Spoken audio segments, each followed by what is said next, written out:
아까 말씀드리기를 제자 훈련이라는 것은 어떤 성경 지식을 가르치고 또 특별히 훈련을 세게 시키는 뭐 이런 게 제자 훈련이다라는 게 아니라 서로 사랑하는 모습으로 세상 사람들과 구별돼야 되고 또 하나님의 말씀 안에 거하는 모습으로 구별되고 또 세상으로부터 자유로울 수 있는 세상의 그러한 유혹들, 광야의 유혹 같은 것들로부터 자유케 되는 사람. 그리고 우리의 인격과 영성과 삶의 열매를 맺는 이런 모습이 있을 때 그런 것을 우리를 제자라고 부른다라는 내용을 우리가 살펴봤습니다. 이런 삶을 살게 되는 사람들은 어떤 특징을 갖게 되냐면은 simple life, 굉장히 단순한 삶을 살게 돼 있어요. 그러니까 가장 뛰어난 각 분야의 전문가들을 보면은 공통적인 특징이 이 심플 라이프를 산다는 겁니다. 예수님도 그러셨고 뭐 당연히 뭐 소위 시다르타, 부처나 간디나 모든 세상을 바꾼 사람들, 세상을 변화시킨 사람들, 사람들의 인생을 바꿔놓은 사람들의 특징은 심플 라이프를 산다는 겁니다. 그래서 이게 제자도에 있어서 굉장히 중요한 부분인데 어떤 신학과 개념과 명제와 교리와 성경 지식 가르치는 거에 비해서 너무 강조되지 않아요. 이런 거는 영성 훈련에서만 얘기를 하지 왜 이렇게 강조하지 않는지 정말 이상합니다. 제자도의 결과는 사명을 위해 사는, 부름받은 대로 살고 그것은 사명에 의한 삶이 된다는 거예요. 사명을 위해 산다는 것은 심플 라이프로 차별성을 갖게 됩니다. 여러분 얼마 전에 올림픽이 끝났는데 거기 메달을 딴 사람들 인터뷰한 걸 보면 하나같이 지난 4~5년을 그냥 그 하나를 위해서 모든 걸 다 정리를 하는 거예요. 뭐 술도 먹고 놀고도 싶고 뭐 영화도 보고 싶고 뭐도 하고 싶고 그렇지만 모든 것들을 다 정리를 하고 그 자신의 목표를 위해서 그 삶을 그렇게 살아내더라고요. 특히 뭐 요즘에 보면은 또 그 가수 오디션 프로그램 같은 것들이 있잖아요. 그 사람들 그 목적을 위해서 우리는 그것을 부름받은 사명이라고 그러지만 그 사람들은 자신들이 설정한 목적이죠. 그걸 위해서 나머지를 다 정리합니다. 나머지 이것저것 다 끼웃거리고 이것저것 다 하지 않습니다. 그래서 제자도의 삶을 산다는 것은 단순한 삶을 사는 것으로 차별화됩니다.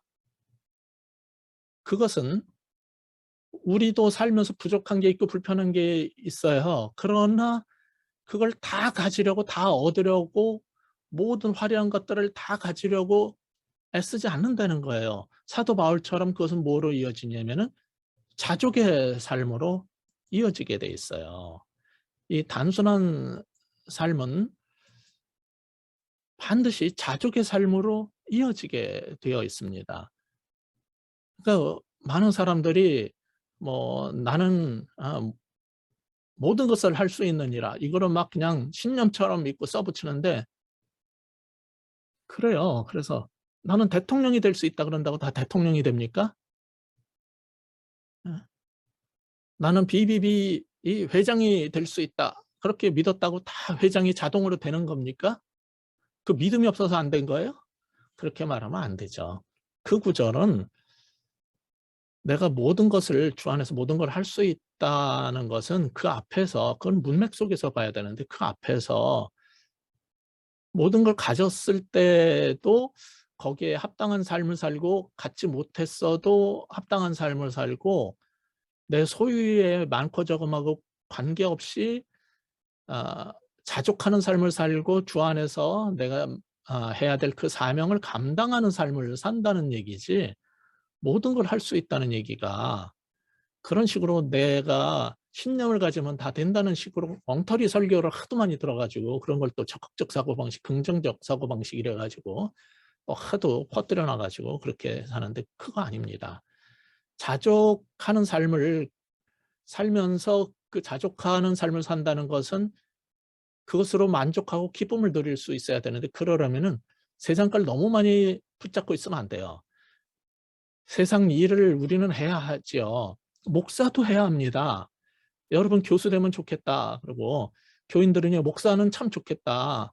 아 이거 일 주일에 한 번 그 설교 1 시간 하고 그리고 일 주일 동안 놀고 먹으니 세상에 이렇게 좋은 직장이 어디 있냐. 난 밤새 그 야근하고 막 이렇게 힘들게 하고 잘릴까 봐 걱정하는데 얼마나 좋으냐. 그 하고 싶은 말 하고 그 앞에 나가서 한마디 착 하고 일 주일 동안 노니까 좋겠다 그러는데 훌륭한 목사, 좋은 목사는 노는 사람 없어요.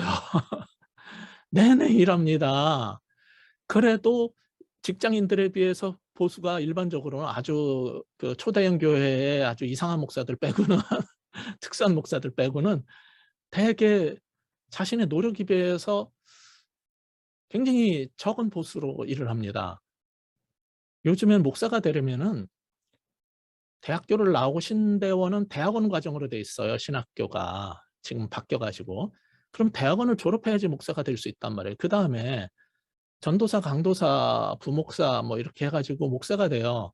소위 인턴 레지던트 과정 같은 것들처럼 수습 기간이 딱 있단 말이에요. 그렇게 오랜 시간을 들여 가지고 준비가 돼서 목회 자리에 풀타임으로 들어갔는데 받는 월급이 형편없어요. 일반 직장인의 반도 안 줍니다, 많은 교회가. 그래도 그 길을 걷는 이유는 그 사명에 의한 삶이 기쁨이 있기 때문인 거죠.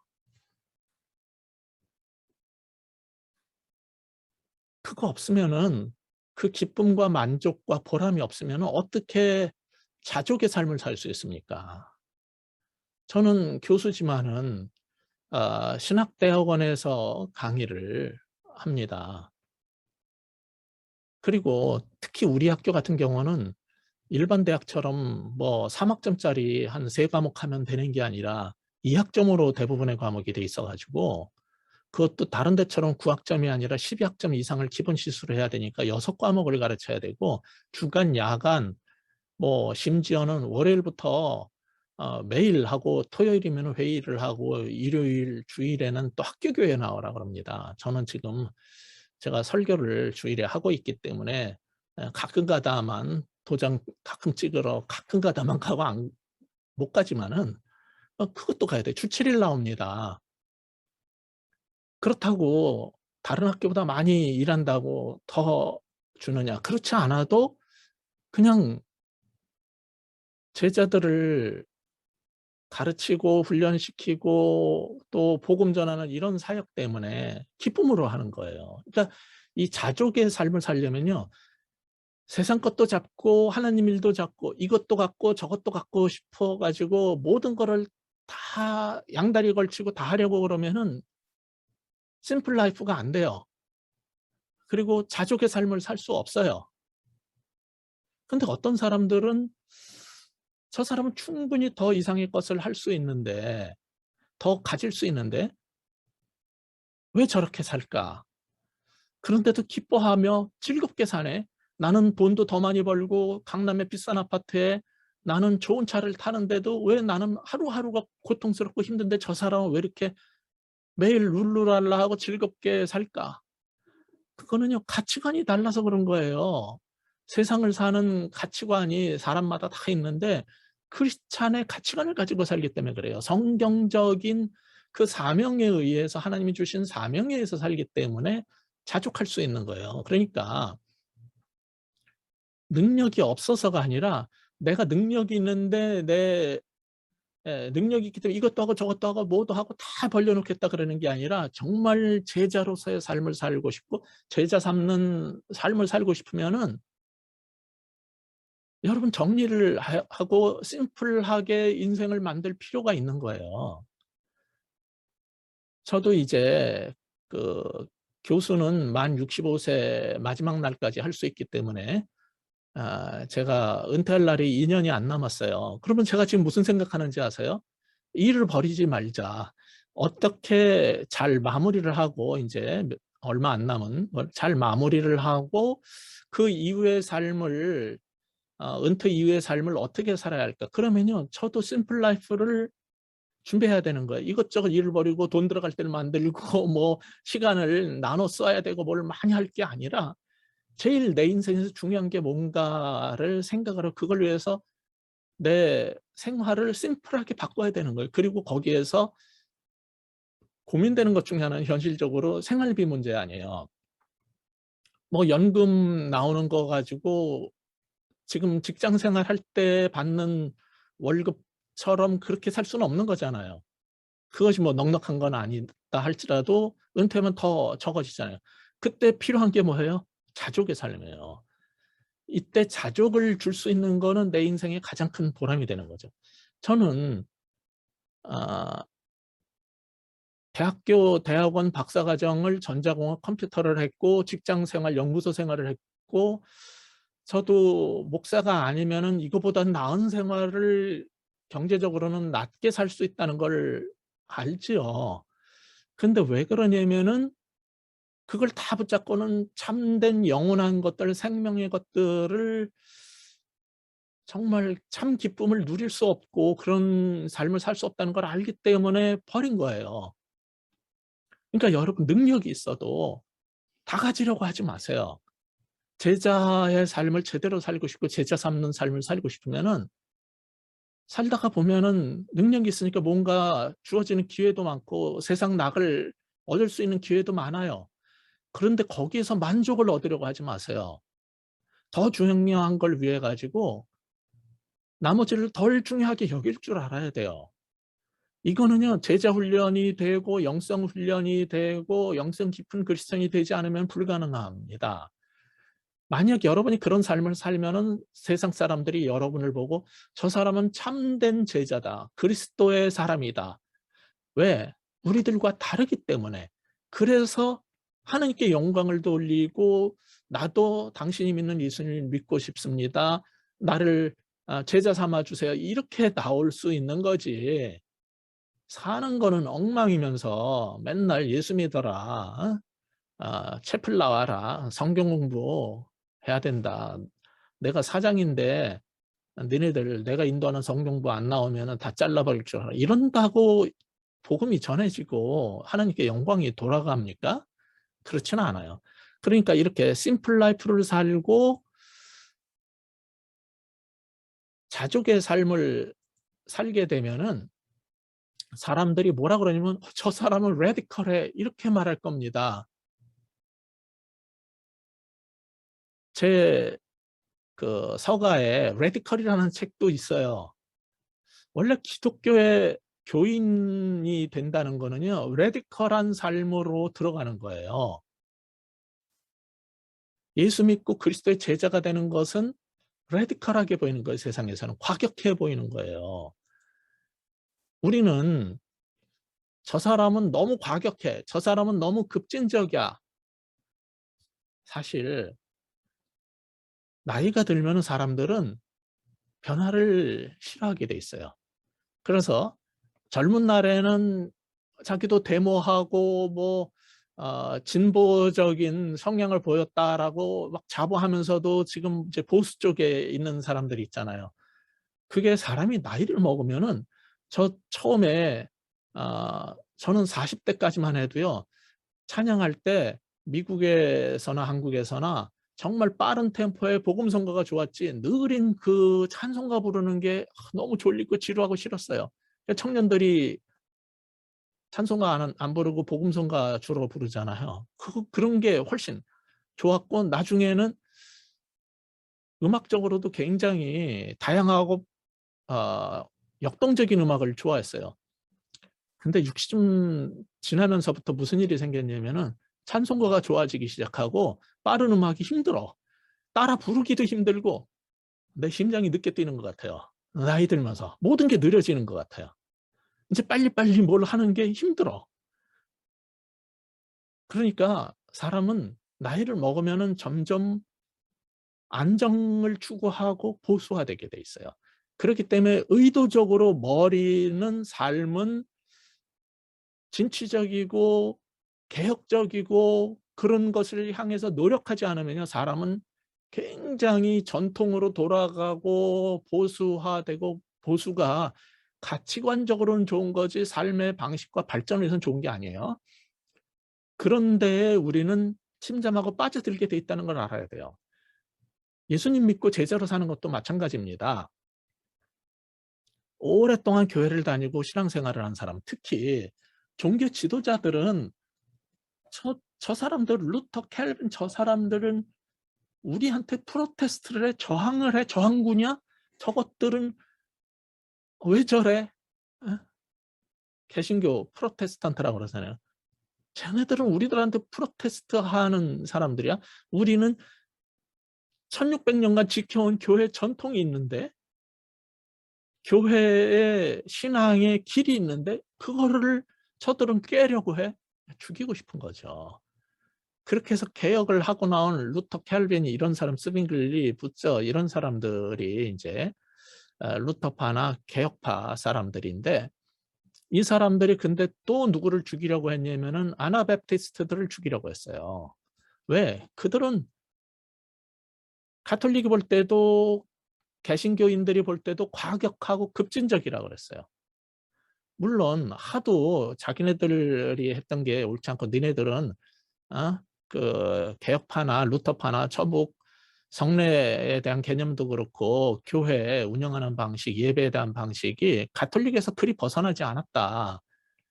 가톨릭에서 정하고 나왔다 했지만은 가톨릭도 그대로 갖고 있지 않냐.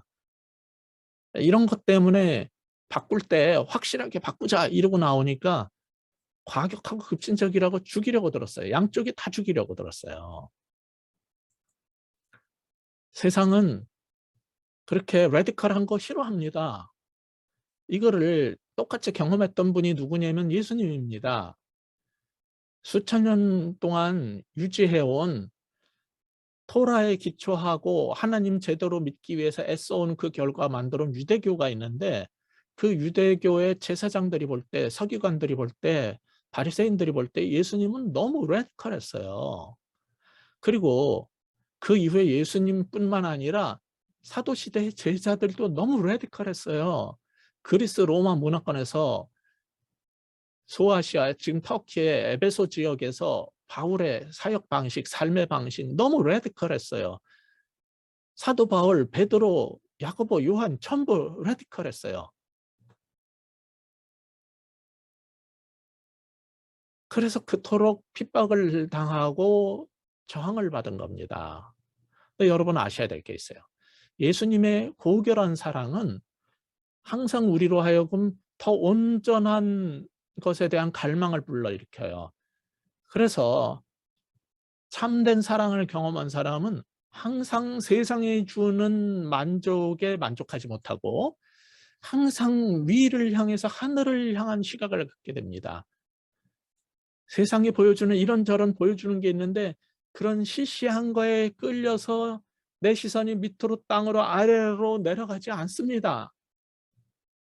예수님을 향한 참사랑은 모든 세상적 애착에서 우리를 자유롭게 벗어나게 해줘요. 그래서 진리를 알지니 진리가 우리를 자유케 한다는 겁니다. 이렇게 사는 사람은 내면의 시각이 흐려지지 않습니다. 여러분도 경험하시는 분이 있겠지만 저도 나이 들면서 점점 눈물샘이 막혀가지고 중간중간에 눈물이 이게 밖으로 흘러나요. 눈물샘을 통해서 안으로 코 속으로 들어가서 이게 순환이 돼야 되는데 제거가 되든지 이 차가지고 눈이 흐릿해지고 막 그 눈물 맺힌 것처럼 초점이 안 맞고 뿌옇게 되고 그럴 때가 많아서 너무너무 불편해요. 많은 사람들이 저보고 외모가 나이에 비해서 젊다 그러지만은 몸에 여러 가지 이상한 증상들이 인제 나이 들면서 나타나기 시작한 거예요. 그걸 보면서 저는 어떤 노력을 하는지 아세요? 끊임없이 계속 체중이나 몸이나 이런 것들을 할 수 있는 만큼 노력을 해야겠다는 생각을 하면서 특별히 외모와 몸만 육체적 건강만이 아니라 내면의 건강, 내면의 시각을 항상 맑고 바르게 해야겠다는 생각을 갖고 있습니다. 그게 인제 나이 들면서 점점 갖게 되는 생각이에요. 그리고 일시적 이득에 얽매이지 말아야지. 역경에 주저앉지 말아야지. 이게 어디서 오는 거냐면은 철저한 제자도에서 오는 거예요. 철저한 그리스도의 제자들은 일시적 이득에 얽매이지 않고 역경에 주저앉지 않고 내면의 시각이 흐려지지 않고 세상적인 애착과 집착에서 벗어나고 시선을 하늘을 향해서 위를 향해서 올리고 더 온전한 사랑, 더 고결한 사랑을 향한 갈망을 갖게 되는 거죠. 이게 바로 모든 하나님의 백성들, 제자들이 보여줘야 될 제자의 삶이지, 이게 정말 소수만의 제자 훈련을 받은 소수만 이렇게 살아야 되는 거냔 말이죠. 여러분은 당신은 목사니까 그렇게 살고 나는 평신도니까 그렇게 안 살아도 돼, 이렇게 말하고 싶겠지만은 아니에요.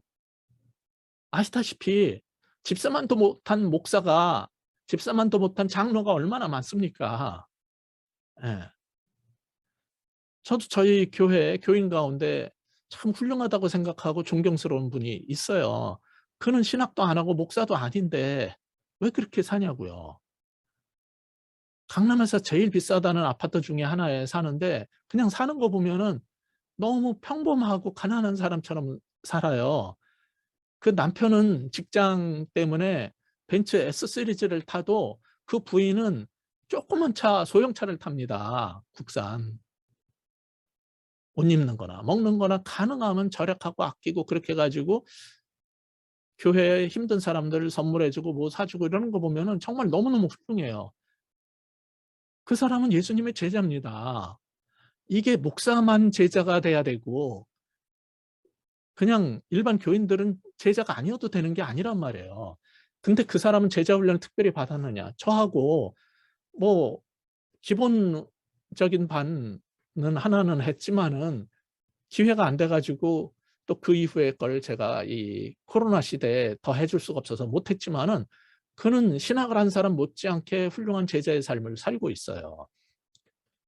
제자의 삶의 모습, 이 레디컬한 모습은 특별한 소수만의 모습이 아니란 말이에요. 아까 말씀드린 것처럼 아나바티스트들은 너무나 다른 탁월하게 구별된 삶. 그래서 우리는 로마 가톨릭과 싸워 가지고 전쟁하고 죽이고 하는 거 안 하겠다 그랬어요. 평화주의자들이 됐어요. 그랬더니 계속 우리랑 교리가 다르다 이래 가지고 모함을 하고 짓밟고 그러다가 나중에 아 어떤 성 안에 포위를 해 가지고 가둬서 식량 배급도 못 들어가게 하고 물도 다 차단해 버리고 해서 굶겨 죽였어요, 수많은 사람들을. 그러니까 이 사람들이 '아 정말 종말이 온 것 같다.' 이래 가지고서는 극단적인 생각을 하게 된 거예요. 그래서 이 사람들을 지금도 장로교, 감리교 이러한 메인라인 대형 교단에서는 이 사람들을 과격파라고 불러요. 근데 과격파가 아니에요. 이 사람들이 추구했던 거는 니네들처럼 가톨릭과 타협해서 중간적인 그러한 개혁에 어 만족하지 말고 어차피 시작한 거 확실하게 성경적인 삶을 살자. 그래서 정말 제자답게 살아보자. 이걸 했던 사람들인데 너무 양쪽에서 다 공격을 해서 죽이니까, 그리고 일부 그룹들은 그렇게 포위해 가지고 심지어는요 교회사에 보면은 이 사람들을 추노꾼들이 있었어요.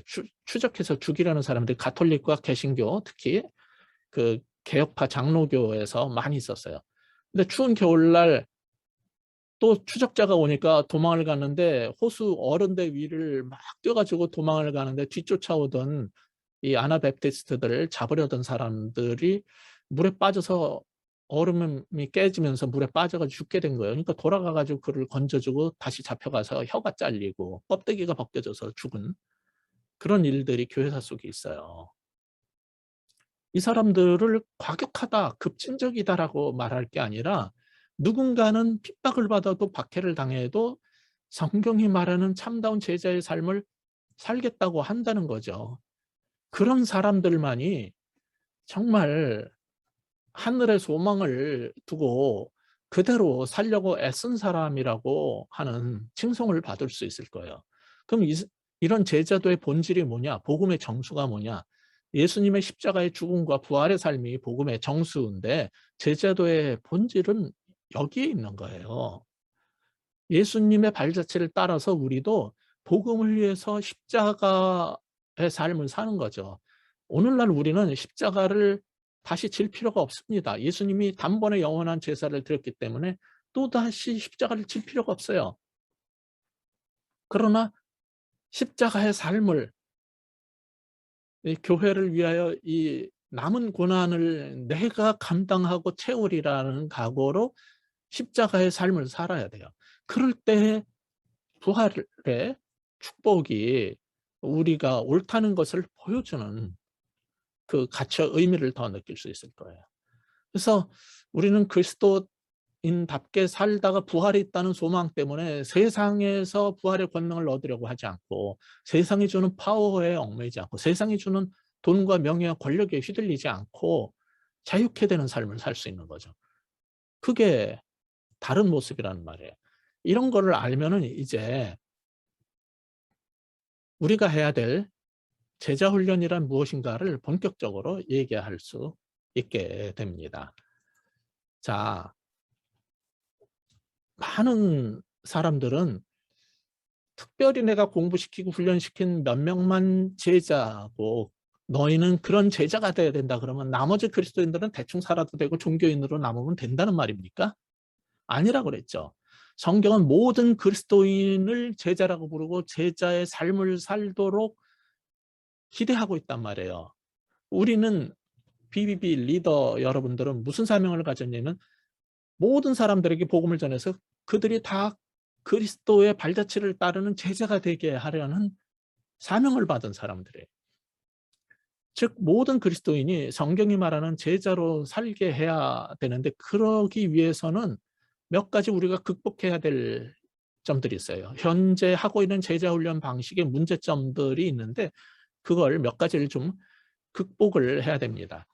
전통적인 제자훈련 방식이 저는 이제 내비게이터식의 1:1 철저한 제자훈련을 중심으로 훈련받은 사람이고 그거를 위해서 오랫동안 일을 했고 뭐 제가 한양공대를 나왔기 때문에 70년대 한양공대 그 공학관 앞에 있는 노천극장에 나가가지고 일주일에 화요일 목요일은 나가서 1시간씩 전도를 하고 전도된 사람을 제자훈련시키고 하는 일을 했어요. 그런데 조금 시간이 지나면서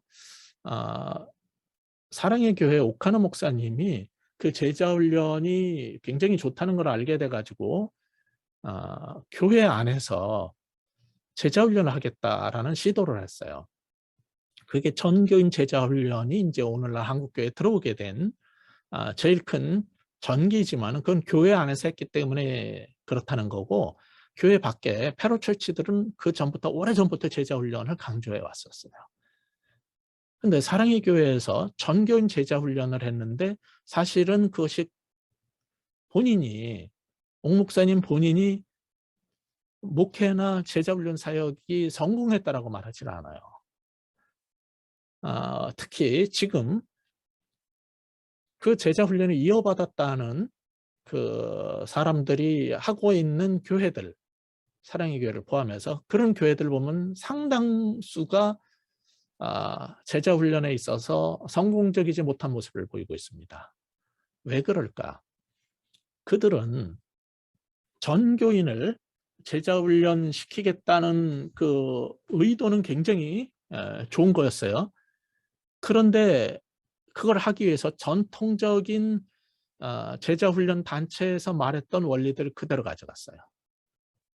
지구촌 교회를 이동호 목사님 미국에서 목회하다가 나와서 한국에 개척을 할 때 그분이 뭐라 그러냐면 목회하신 5주년 기념호에다가 거기 칼럼에다 뭐라고 썼냐면은 나는 한국과 미국에서 목회 성공했었기 때문에 한국에 나가서 새로운 교회를 세울 때 청사진을 가지고 나가서 했다. 그런데 내 아킬레스건이 소그룹 사역이었다.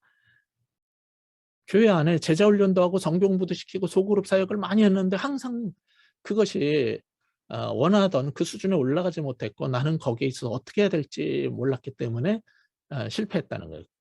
이제 저를 같이 하자고 그런 이유도 개척 1년 차에 제가 조인을 했는데 그러한 일들을 맡아 달라고 해 가지고 이제 들어간 거였어요. 그게 뭐냐면은 교회에서 많은 사람을 제자 훈련시키려면요. 결국은 그 소강당이나 그 성경 공부 교실을 크게 만들어 놓은 데가 있잖아요. 그것도 안 되면 사람을 많이 해야 되면은 소위 예배실 같은 데 뭐 큰 예배실에서도 하고 사람들을 100 명, 200 명, 500 명을 몰아 놓고요. 거기에다 놓고 결국 강의를 합니다. 그래서 전교인 대상 제자 훈련을 하겠다고 한 방법이 뭐냐면은 원래 제자 훈련의 그 원리 중에 하나가 선택과 집중이거든요. 그런데 선택을 어떤 식으로 했냐면은 사전에 성경부를 교회에서 인제 정한 성경부 과정이 있어요. 그거를 1 년을 한 사람들만 제자 훈련반에 들어올 수 있게 했어요. 그러니까 미리 성경부를 하고 열심히 있고 뛰어나고 훌륭하고 신앙이 좋은 사람들만 받았어요. 예수님의 제자 훈련은 그렇게 하지 않았다고 그랬죠. 뛰어난 사람, 똑똑한 사람뿐 아니라 못 배운 사람, 가난한 사람, 그리고 머리가 좋은 사람뿐 아니라 그냥 보통 사람, 심지어는 유다 같은 사람까지 다 불러들였어요. 다양한 스타일의 다양한 제자가 복음 전파에 필요했기 때문에 그렇게 부르심을 뛰어난 사람만 골라낸 게 아니라 선택을 그렇게 폭넓게 불렀어요. 그런데 선택은 미리 1 년짜리 성경부를 이수한 사람 그리고 열심히 할 사람, 인정받은 사람만 선택을 했어요. 근데 문제가 뭐냐면은 많은 사람을 놓고 강의를 했어요. 가르쳤어요. 성경을 가르치고 성경 공부를 시키고 교리를 가르쳤어요. 그러면은 제자가 되느냐? 안 됩니다. 여기에서 실패하게 된 거예요. 제일 큰 게 뭐냐면은 교육 방식을 썼다는 거죠. 저는 학교에서 강의하는 교수지만은 신학생을 목회자로 만들려면은 강의실에 50 명, 100 명씩 놓고 강의하는 방식으로는 안 된다는 것을 그전부터 주장하는 사람이에요. 근데 안 돼요, 한국에서는. 그냥 학교이기 때문에 그렇게 해야 돼요. 그 외에 다른 시간에 따로 제자 훈련을 하지 않는 이상은 그것은 힘들어요. 근데 우리 학교는 주간, 야간 또 월요일에 기독교 전문대학원 그리고 주 7일 학교에 나오도록 그렇게 요구를 하기 때문에 다른 거를 할 여력이 없어요. 저는 이제 2 년도 안 남은 이 은퇴를 하게 되면은 정말 제대로 사람들을 신학교 졸업했지만 목회를 할 줄 모르는 사람들을 제대로 훈련시키고 젊은 목회자들을 재훈련시키는 일을 이런 뜻을 가진 동료 몇 명하고 같이 할까 이런 생각도 해 보고 아니면은 진짜 제대로 된 교회를 본격적으로 해 봐야 되나 뭐 이런 여러 가지 지금 생각을 하고 있어요. 그런데 분명한 것은 많은 사람을 강의실에 모아 놓고 앞에서 설교처럼 한다, 강의 교수처럼 강의를 한다고 사람이 변하느냐? 안 변한다는 거예요. 제자가 되지 못한다는 거예요. 그 얘기는 뭐냐면은 제자 삼는 방식이 바뀌어야 된다는 겁니다. 제자 삼는 방식이 성경 공부 프로그램으로 만들어지는지 공동체적 삶 가운데 만들어지는 것인지 여러분이 확신을 가지셔야 돼요. 제자는 프로그램으로 만들어지는 게 아닙니다. 공동체적 삶을 통해서 인격과 인격으로 부딪히고 그 삶을 나누고 그의 갈등과 그런 것들을 토해낼 때 그것을 함께 끌어안고 같이 기도하고 같이 울고 웃고 그리고 예수님처럼 그래서 예수님이 제자들을 부르셔 가지고 한 게 뭐예요? 나와 함께 있게 하사. 공동체적 삶으로 이끄신 게 예수님의 제자 훈련 방식이지 무리들을 향해서는요. 사람이 너무 많이 몰려오면은 심지어는 배를 구해 오너라 그래 가지고 배 타고 물 가운데로 자기가 나가고 사람들을 언덕 기슭에 앉혀 놓고 그리고 거기서 설교를 했어요. 그거는 설교고 하나님 나라의 원리를 강론하는 거고 훈련시킬 때 12를 불러서 하는 일은 나와 함께 있게 하시는 거예요. 그다음에 보내서 전도를 할 수 있는 것이, 가르쳐서 그냥 전도 내보내는 게 아니라 먼저 우선되는 게 공동체 가족을 형성하는 거예요. 그 삶 가운데서 제자가 만들어지는 거거든요. 그래서 여러분은 한 명씩 제자 훈련시키는 것보다, 저는 1:1 제자 훈련으로 자라온 사람이에요. 이런 나중에 깨달은 게 그 한계가 있고 문제가 있다는 걸 알았어요. 그래서 제일 좋은 제자 훈련 방식은 소그룹으로 하는 거라는 거죠. 몇 명이 함께 가는 거라는 거죠. 그래서 가족 가운데 형제 자매가 있고 할아버지 할머니가 있는 대가족 가운데서 자란 애들이 사회성도 좋고 예의도 있고 뭐 좋다는 말들을 하면은 그 외아들 외딸들이 싫어하는데, 그거는 어쩔 수 없는 거예요. 현실은 인정을 하셔야 돼. 혼자서도 원만하게 잘 자란 사람도 있지만은 많은 사람들 사이에서 다뤄지면서 자란 사람은 또 다른 장점을 갖는단 말이에요. 그래서 성경이 말하는 제자의 삶은 전부 교회나 궁극적인 하나님 나라가 전부 다 공동체이기 때문에 공동체 속에서 제자가 세워져야 되는 겁니다. 그래서 이 소그룹 성경부 속에서 제자 삼기가 가장 이상적인 거예요. 근데 전통적 제자 훈련은 세 가지가 있는데, 저처럼 내비게이터 방식의 1:1 제자 훈련 방식을 하는 데가 있고, 그다음에 소그룹으로 하거나 대그룹으로 하는 데가 있는데, 거기에 공통적인 게 뭐냐면 아까 말씀드린 원리입니다. 선택과 집중이에요. 왜냐면 제자 훈련가는 시간이 제한돼 있고 여건이 힘이 제한돼 있는데 원하는 사람이 많아요. 그러니까 사랑의 교회도 너무 많은 사람들이 제자 훈련 받겠다 그러니까 1년짜리 성경 공부를 요구를 하고, 그다음에 나중에는 50 넘은 사람들은 아무리 가르쳐도 변하지 않는다는 걸 알았어요. 그래가지고 50대 이상은 안 받아주기로 작정을 했어요. 그래서 사랑의 교회 제자 훈련은 50대 이하만 나중에 했어요. 장신 총신도 50대 넘는 사람은 안 받아줬어요. 왜냐면 4:1 막 이랬거든요, 입시가. 저희 학교가 그때 1:2:1 그랬기 때문에 지금은 장신이나 총신이나 우리 학교나 다 같이 1:1 조금 넘는 수준이지만, 뭐 조만간 1:1도 안 될 수도 있어요, 교회가 줄어들어 가지고. 근데 저희 학교는 60대도 받아줬어요. 학생이 모자랐기 때문에 좋은 사람이 있으면은 나이 들어도 받아줬다고요. 근데 배부르니까 이제 안 받는 거예요, 장신 총신 옛날엔. 아마 거긴 이제 앞으로는 다 받아주는 걸로 바뀔 겁니다. 학생이 없는데 어떡할 거야. 근데 좌우지간 전통적 제자 훈련을 하는 교회는요, 선택을 하는데 선택 기준이 뛰어난 사람하고 젊은 사람, 괜찮은 사람을 골라 뽑았단 말이에요. 그리고 그 사람들한테 집중할 수밖에 없어요. 에너지가, 시간이, 자원이 다 한정돼 있기 때문에 요구는 많으면은 선택하고 집중할 수밖에 없는 거예요. 또 하나 무슨 원리가 있냐면, 전통적 제자 훈련은 배가의 원리가 있는데, 내가 두 사람한테 복음을 전하면은 그 한 사람 한 사람을 제대로 제자를 시켜 놓으면은 그 제자가 된 그들이 또 두 사람한테만 전도를 해도 이의 제곱으로 이 배가가 일어나서 원자 폭탄처럼 핵분열이 일어날 거라는 게 이 제자 훈련의 원리 중에 중요한 원리 중에 하나예요.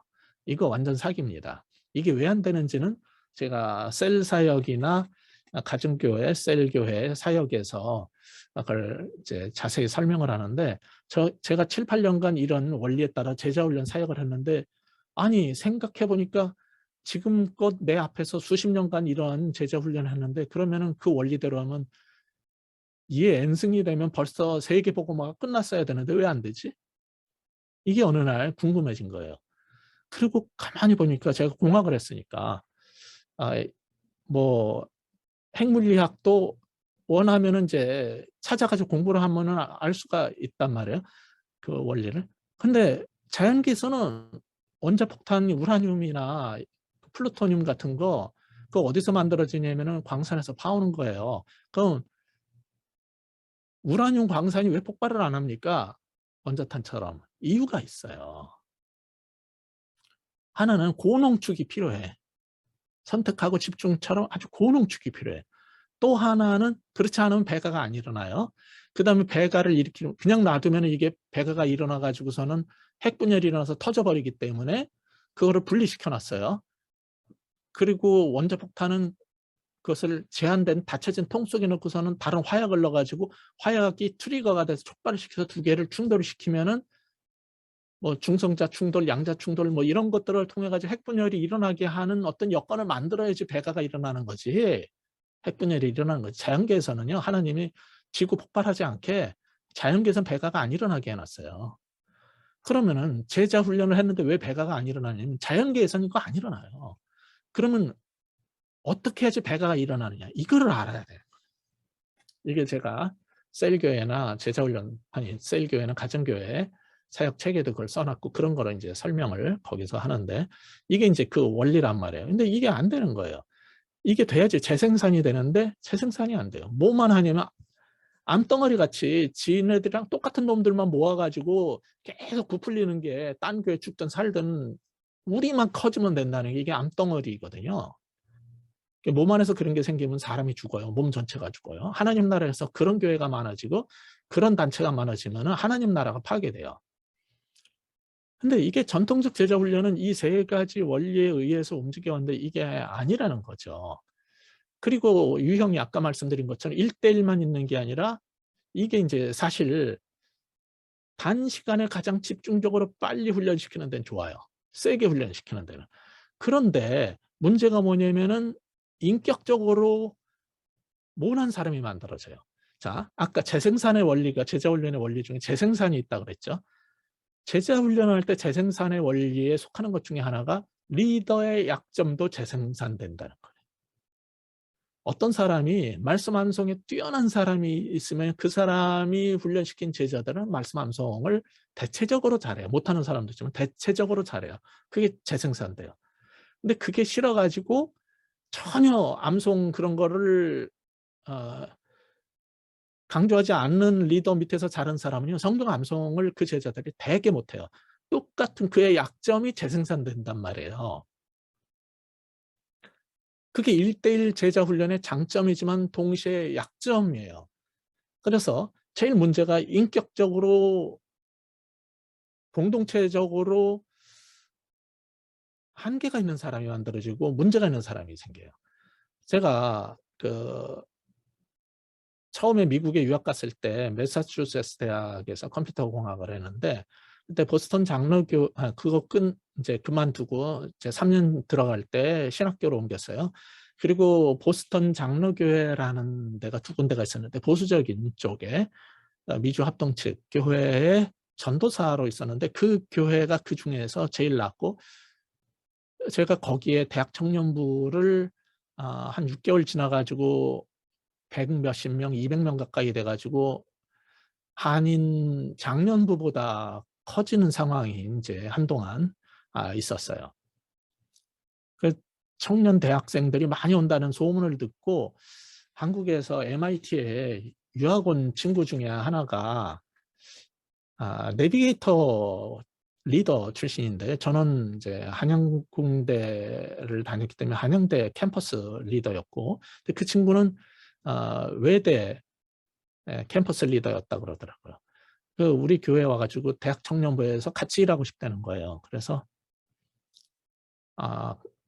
뭐 함께 사역할 수 있는 길을 찾아보자 그러면서 이런저런 얘기를 하는데 좀 시간 지나면서 대학 청년부에도 나오라고 그래가지고 이제 보는데 왜 글쎄요.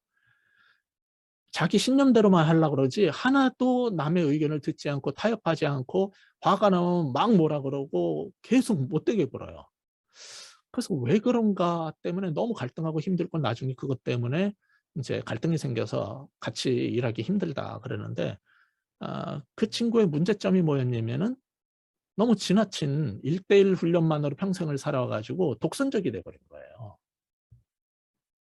그래서 그때 1대1의 장점과 문제점을 알게 됐어요. 근데 대그룹이 그러면 좋으냐? 아까 얘기한 것처럼 100명씩 200명씩 강의실에 몰아넣고 강의를 하면 제자훈련이 되느냐? 그건 교육인데도 절대로 거기서 제자훈련이 되질 않습니다. 그런 식으로 하는 거는. 10명이 넘어가면 벌써 제자훈련은 효과가 떨어지기 시작해요. 그래서 제일 좋은 방식이 이제 소그룹 공동체 속에서 하는 제자 훈련 방식인 거예요. 이거는 인격과 인격이 부딪히면서 갈고 닦이고, 그리고 함께, 그러니까 암송을 시켜도요. 나 혼자 틀리면은 리더한테 둘이 앉아 있으니까 그냥 한참 혼나요.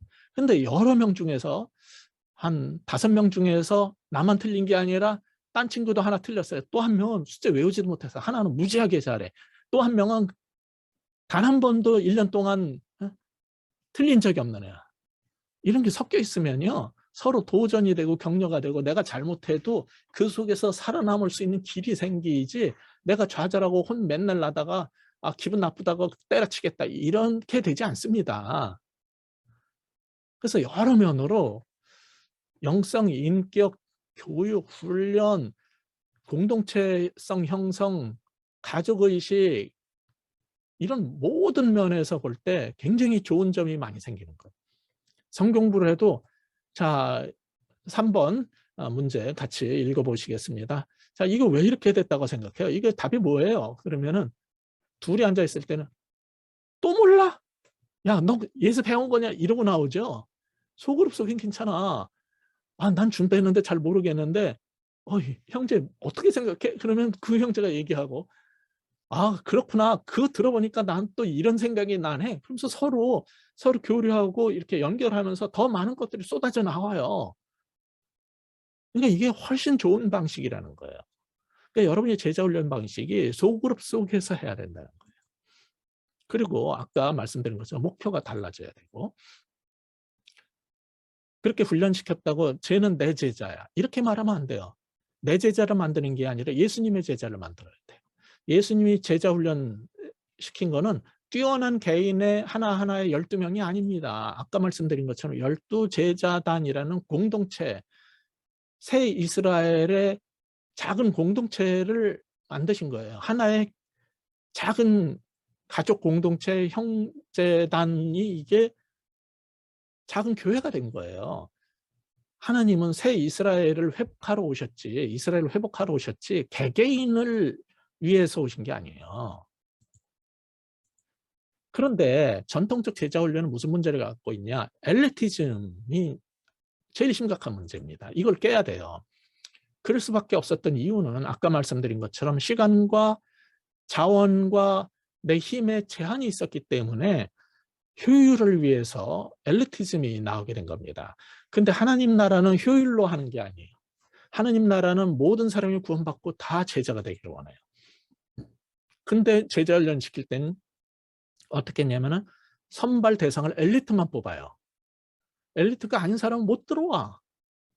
심지어 나이가 많아도, 가방끈이 짧아도, 성경부 전 과정에서 잘 못했다고 점수가 안 좋아도 못 들어와요. 예. 신학교도 대수가 높으면요, 공부 잘하는 사람 시험 봐가지고 뽑습니다. 제가 항상 이상하게 생각하는 게, 왜 성경고사를 보냐 이거예요. 입학시험에서. 성경 몰라서 성경도 배우고 훈련 받겠다고 왔는데 성경 시험에서 점수 나쁘면 탈락합니다. 저는 그게 굉장히 이상했어요. 미국은 그렇게 하지 않거든요. 우리나라의 제자훈련은 내가 아는 기독교인 가운데 뛰어난 사람만 골라 뽑는 선택과 집중이에요. 이 엘리트화. 이게 잘못된 거예요. 성경이 말하는 제자 삼는 거하고 다른 방식이에요. 두 번째, 훈련 내용의 엘리트화. 이건 너무 어려워. 너무 어려워가지고 이게 똑똑하지 않은 사람은 이거 못 따라와. 성경 공부가 너무 힘들어. 그럼 모든 사람이 제자가 될 수 없어요. 그건 리더 훈련에서 따로 할 일이고, 모든 사람을 제자 훈련시켜야 된다면은 훈련시키는 내용이, 컨텐츠가, 방식이 너무 엘리트화 시키면 안 돼요. 그냥 논산훈련소도 있어야 되는 거지. 전부 특공대, 해병대 훈련소처럼 만들면은 다 해병대가 되느냐? 안 됩니다. 세 번째, 이렇게 하려다 보니 엘리트를 뽑아서 엘리트 방식으로 훈련을 시키려니까 그 교사가, 제자 훈련가가, 교관이 엘리트여야 되는 거예요. 사랑의 교회에서 왜 전교인 제자 훈련 못하느냐? 아무나 시켜봤더니 엉망이 나왔다는 걸 알게 됐어요. 그래서 옥 목사님과 방성기 목사님과 또 한 분 여전도사님하고 몇 사람, 검증된 몇 사람만 제자훈련반을 열 수 있어요. 리더가 될 수 있어요. 그러니까 수요는 많은데 모든 사람에게 제자훈련 시킬 수 없으니까 어떻게 해요? 갈수록 더 큰 강당으로, 더 큰 교실로 옮겨가지고 더 많은 사람을 집어넣어야 되고, 모두를 제자훈련 시키겠다고 전교인 제자훈련을 목표로 했는데 가능했어요? 불가능했어요? 불가능했습니다. 그렇기 때문에 이 방식을 대상 선발의 엘리트화, 훈련 내용의 엘리트화, 제자 훈련과 리더의 엘리트화를 계속 꿈꾸는 이상은 전체 교인을, 그리스도인을 전부 다 제자 훈련시킬 수 없다는 걸 알아야 돼요. 대안이 뭐냐? 허들을 낮추라는 거예요. 허들을 낮추라. 허들을 낮추라는 거는 여러분이 허들 경기할 때 모두가 목표 지점까지 가게 할 것이냐, 아니면 뛰어난 사람만 골라 뽑을 거냐에 따라서 허들의 높이를 어떻게 할 거냐를 여러분이 정해야 되는데, 모두가 결승 라인에 들어오게 하려면요, 허들을 낮춰야 돼요. 그래서 제가 제자훈련 과정을 처음 만들 때는 이동호 목사님의 뜻에 따라서 미국에서 하던 식으로 10주 훈련 과정을 하고 시험을 한 주 봤어요. 그리고 파티를 한 주 해서 12주에 끝났어요. 제가 1년 하고 계속 말씀드린 게, 이렇게 하면 안 됩니다. 너무 힘들고 12주를 헌신할 수 있는 교인이 많지 않습니다.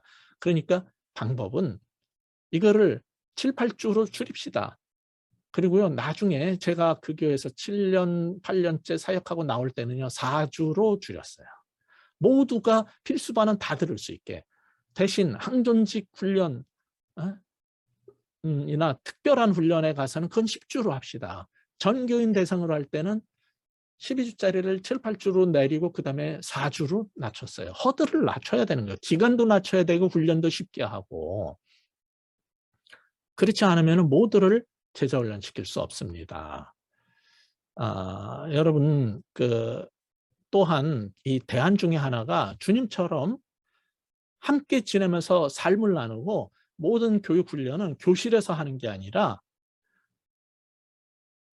온더잡 트레이닝, 현장 교육이 실무에는 제일 좋은 거예요. 복음 전하고 남을 제자 삼는 사람을 만들어내려면 현장에 데리고 가서 보여주면서 함께 전도하고 함께 양육하면서 온더잡 트레이닝을 시켜야 돼요. 방식을 그렇게 지금식으로 커리큘럼을 만들어가지고 신학교처럼 하면 안 돼요.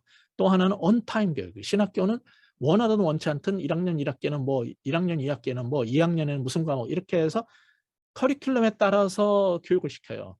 그거 다 못 배웁니다. 사람이 궁금한 게 생기는 게 있어요. 사역을 하다 보면. 궁금해가지고 리더한테 물어볼 때 가르쳐주면 그때 제일 잘 배워요. 언제? 시기 적절하게 온 타임에 가르쳐야 되는 거예요. 이거는 경영학에서도 나오는 원리예요. 이게 원만하게 계속 이루어지려면 1대1에서 힘들고요. 소그룹 공동체가 제일 좋아요. 그래서 참된 제자 훈련은 셀교회, 가정교회처럼 소그룹을 강조하고, 여러분처럼 소그룹 성경부를 시키는 데가 제일 좋다는 거예요. 자, 이거는 내가 좋아하는 화가인데, 전이수라는, 글도 너무너무 잘 쓰고 그림도 너무 좋아요. 이 사람의 책 여러 권 중에 하나인데, 소중한 사람에게라는 이 그림을 이 전이수가 그랬어요. 얘가 12살에 작가로 데뷔를 했어요. 왜 이렇게 될 수 있었냐? 얘는 학교를 안 가고요. 제주도에 부모가 데리고 가가지고 자기가 낳은 자식 둘하고 봉사활동 나가는 곳에서 데려온 지체장애가 있는 아이, 이렇게 3명과 함께 5명이 작은 가족 공동체를 이루면서 거기서 홈스쿨링을 하면서 이들을 정말 자연 속에서 진리 가운데에서 자신들이 갖고 있는 모든 소양을 끄집어낼 수 있도록 도왔습니다. 제가 좋아하는 그림 중에 하나가 얘가 그리는 엄마의 마음이라는 이 그림인데, 이 엄마의 마음이라는 그림이 여기 자세히 보시면은 눈이 안 보여서 소경이라서 지팡이로 툭툭 치면서 가는 사람을 뒤에서 그 아이를 보는 엄마의 모습을 그린 거예요. 이게 얘가 입양한 여동생을 장애 학교에 데려다 주면서, 거기 보니까 소경인 아이가 들어가는데 엄마가 그 뒤에서 쳐다보고 있는 모습이 너무 아련하고 애처로워 가지고 그걸 담은 그림이에요. 이런 천재적인 게 어디서 나왔냐면은 가정 공동체에서 만들어낸 거예요. 이런 거는요. 이런 천재적인 작가와 이런 천재적인 그림을 그릴 수 있는 애는 일반 학교 교육에서 안 만들어집니다. 그래서 저는 여러분이 신학교처럼 제자 훈련 시키지 마시고 성경 공부가 다가 아니라 전인적이고 성경이 말하는 그리스도인답게 사는 제자로 세우기 위해서 이 BBB 성경 공부 소그룹을 활용해서 그 속에서 어떠한 방식으로 내가 목표를 바꾸고 방법을 바꾸고 어떻게 해야 되느냐. 세부적인 거는 뭐 이 한 시간에 다 할 수 없어요. 그러나 그런 것들을 끊임없이 고민하면서 새로운 시각에서 다시 한번 도전해보는 여러분 되셨으면 좋겠습니다. 오랜 시간 수고하셨습니다. 감사합니다.